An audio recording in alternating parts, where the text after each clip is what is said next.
Why don't you swing by? So I come and I listen and I talk and I meet with some leadership out here at the Onion, and we sit down and I just listen. And I offer some advice and some suggestions on some different programming. And it's that kind of just, it's not something I had to do. It's during my vacation, but it's something I wanted to do and something I care about, because that's what I am. And it's not just, again, it's not just coming to visit you guys, I'm sorry, but it's about Yakima and the Tri-Cities and Wenatchee and all the other small towns, not only in eastern Washington, but in rural Washington is what we're talking about. I love to travel. I spent 8 years traveling around the world. It's in my heart, it's in my blood, and I know how important it is, not only for you, but for me and for us.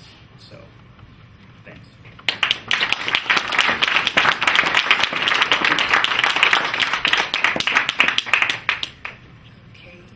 Jim Kainber, you are up to start this question for us.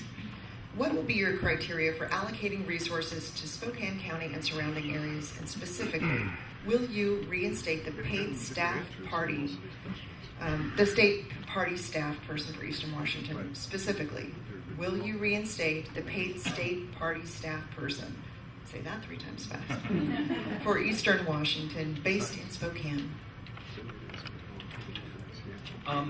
I think that right now we can't afford to reinstate much of anything. I think we need to really get our house in order.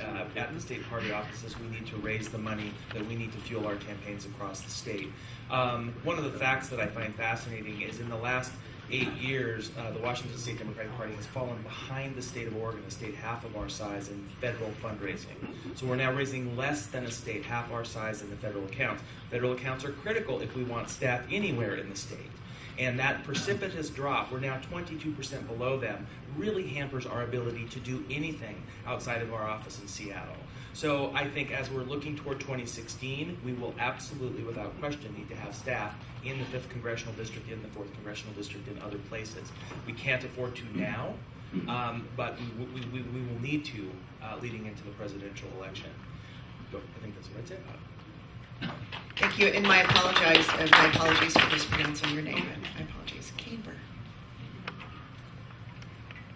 So I think it's really important for us to realize that we absolutely need to build in Spokane and devote resources, both staff, time, and energy to Spokane, and yes, dollars. But we also need to do that all around the state.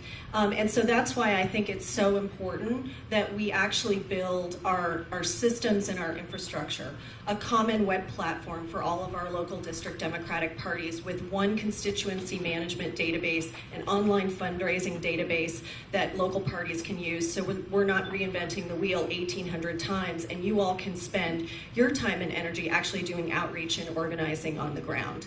So these are some of the kinds of systems that we can put in place to make your job easier, and that is an investment in Spokane, that type of infrastructure. Secondly, I referred earlier to, one, at first, volunteer regional field director in every congressional district around the state. I would certainly hope to fundraise in specific congressional districts and over time to have those folks be permanent paid staff.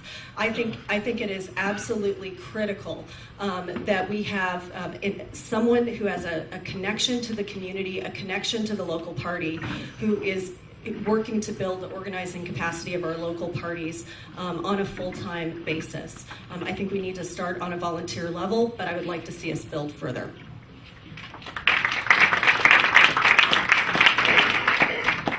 Fundamentally, we're talking about infrastructure here. And I was actually in Moses Lake when we literally raised the flag over that Eastern Washington office with Autumn Sample. She's 23 years old.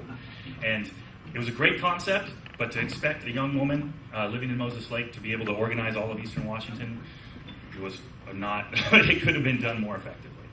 I think that what the state party can do best is to provide matching funds for local parties.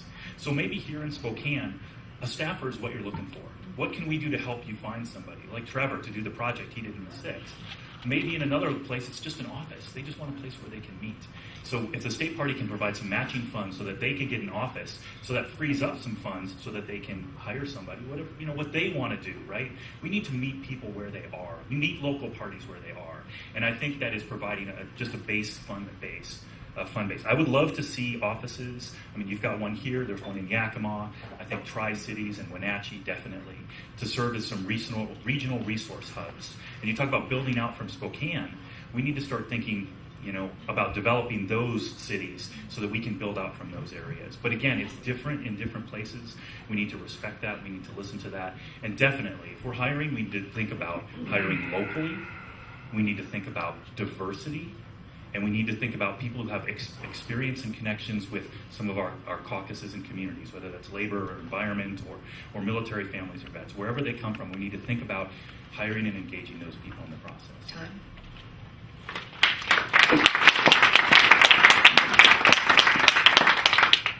Basically, what we're talking about is about $70,000 a year. The reason why I know that is because I paid for half the office of the coordinated campaign. The coordinated campaign that comes to town soaks up all the volunteers, all the money, and then leaves town, which leaves no institutional knowledge for the communities that it was in. We need to have those offices, the coordinated campaign offices, we do. But we also have to have something that's permanent, that stays. And that's why from the beginning of my campaign, I've said that I am committed to raising the funds to have an office in Eastern Washington.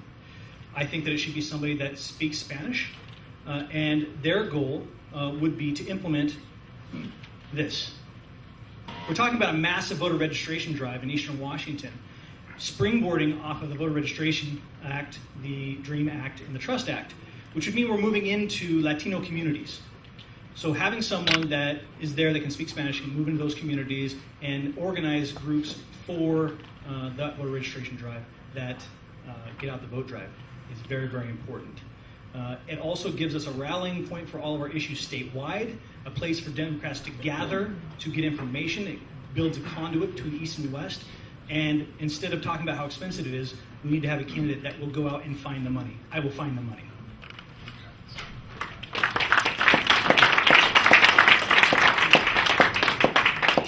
Excellent. All right. So that concludes the formatted questions, and now it might get a little bit exciting because we're going to provide our candidates an opportunity to ask one question of one candidate. You will have 30 seconds to ask your question. The candidate will have 90 seconds to respond. And I believe that we are beginning with Dana.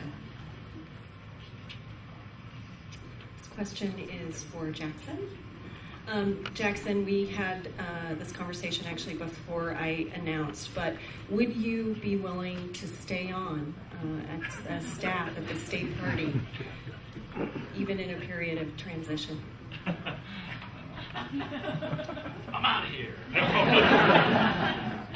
Thanks, Dana. That's for me. I've been executive director for 9 years now, and I've been in the party for 10. I am ready to make a change, and I think that change is serving as the chair of the state party. I've got the experience, I've got the background, I understand, I get it, right? But I also know how important it is to have continuity and transition in an organization like this, and I'm really proud of the work that we've done, excited about what we can do, and we need to keep the ball rolling. So I am definitely committed to, if I'm not chosen as the chair, to helping transition the next chair into their role as chair, helping them in any way better understand the process and to understand the timelines and the work that we need to do, especially in 2014. But I will actively be looking for another place, I think, in the near future where I can leverage my talents. I'll still be committed to the Democratic Party and the community. I will still be involved in volunteer activities, but I will probably be maybe doing that somewhere else at some point. So, thanks.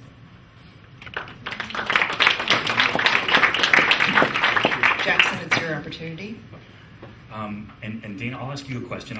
I would like to hear what your thoughts are on the state convention that's coming up this year, and what do you think about that, and how that fits into our overall program? Well, I think just like our caucuses, our state convention is an incredible opportunity to not only get the business that we need to get done as a party, but to engage and mobilize this incredible base of Democrats that we have. So in putting together the state party, obviously we want to make sure that we're doing the business we need to do in terms of the agenda. But I want to make it a celebration of what it is to be a Democrat and to prepare us for what lies ahead in 2014.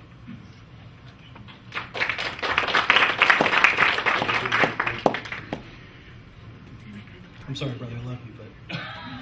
So here's my question for Jaxson. He says he's not Dwight Pelz, and he is not. In fact, he has more hair. On my head. But over the last 10 years, he has been the executive director. I would like to know if he can point to specific examples of successes in Eastern Washington, people or campaigns that he can point to that are successes for him, and if he thinks that as executive director he has had influence over the chair, and if so, why hasn't the chair seen more time to put emphasis on Eastern Washington?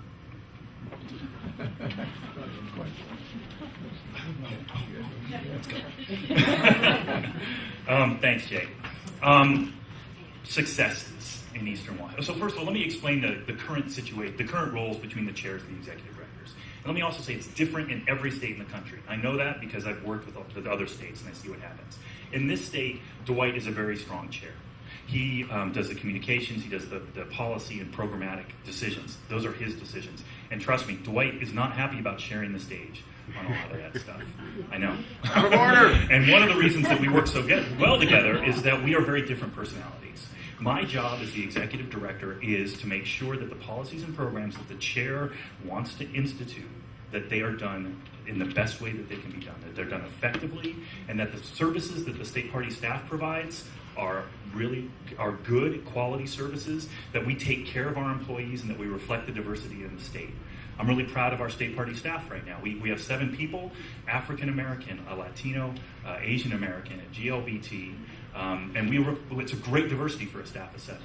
My biggest, I would say, the thing I'm proudest of is the 2008 caucus and convention cycle. I think that made a huge difference. How many were at the precinct caucuses in 2008?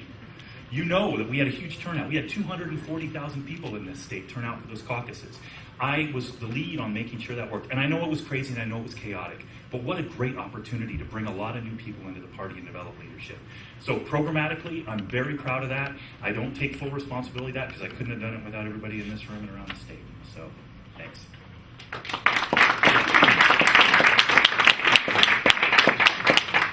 Well, and this is not gang up on Jaxson, but the fact of the matter is I think the 3 questions underscore a deep concern about the way in which the state party is being run. I have a specific 2-part question.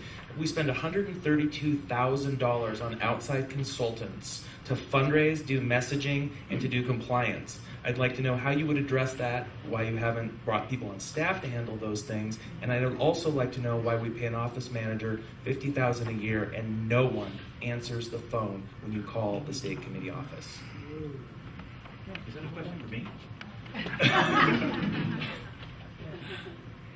You're on trial. It's so nice to be popular. A couple of things.